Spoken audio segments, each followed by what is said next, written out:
Chapter 1. God's Purpose Concerning Israel. Every temporal and every spiritual advantage was given to the Jewish nation, the Lord's chosen people. God Himself wrought for them, multiplying them in Egypt, delivering them from bondage, and leading them to the land of Canaan, their promised inheritance. To the Jewish nation were committed the oracles of God, which were to be as a wall of protection round about them. As His chosen people, the Israelites were to show to the nations of the earth that the law of God's kingdom is holy and just and good. By obedience to this law, they were to be brought under the control of their Creator and Redeemer, and made a pure, wise people, whose joy it would be to deal justly, to love mercy, and to walk humbly with their God. Never were the Israelites to depart from the instruction given them by Christ from the pillar of cloud. God declared that if His people would live by the pure, unselfish principles of His law, and thus fulfill His purpose for them, He would honor them before all the world. "Observe and hear all these words which I command thee," He said, "that it may go well with thee, and with thy children after thee forever, when thou doest that which is good and right in the sight of the Lord thy God. When the Lord thy God shall cut off the nations from before thee, whither thou goest to possess them, and thou succeedest them, and dwellest in their land, take heed to thyself that thou be not snared by following them, after that they be destroyed from before thee, and that thou inquire not after their gods, saying, How did these nations serve their gods? For even their sons and their daughters they have burnt in the fire to their gods. What things soever I command you, observe to do it. Thou shalt not add thereto, nor diminish from it.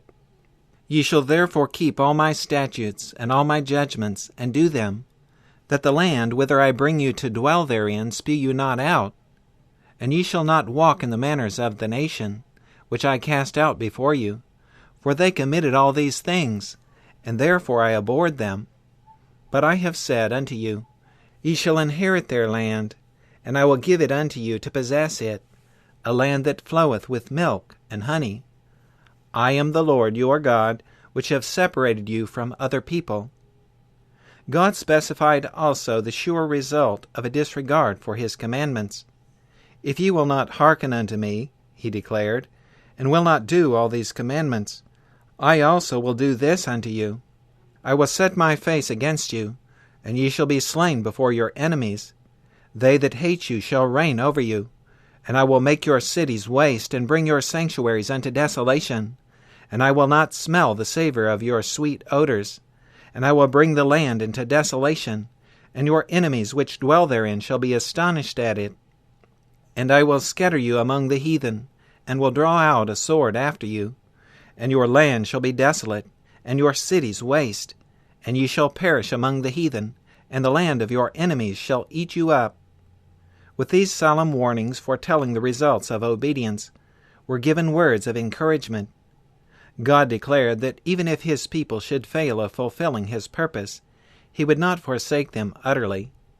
"If they shall confess their iniquity," He said, "and the iniquity of their fathers, with their trespass which they trespassed against me, and that also they have walked contrary unto me, and that I also have walked contrary unto them, and have brought them into the land of their enemies.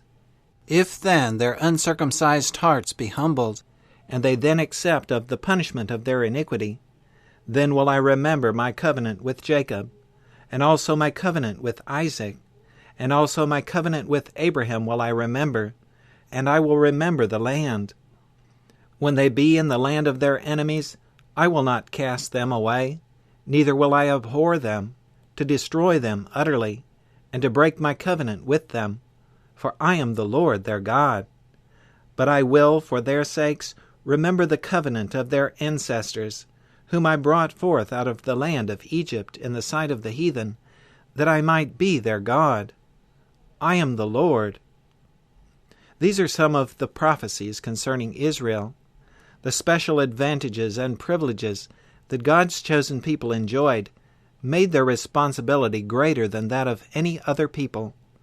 By holiness of life, by steadfast loyalty, By faithfulness in the payment of tithes and offerings, by cheerful, devoted service, they were to acknowledge God's sovereignty and testify in word and deed that they were made better by the favors bestowed upon them. Thus they were to be a light in the surrounding nations, revealing to idolatrous peoples the true God and the glory of His character. Youth's Instructor, April 23, 1903.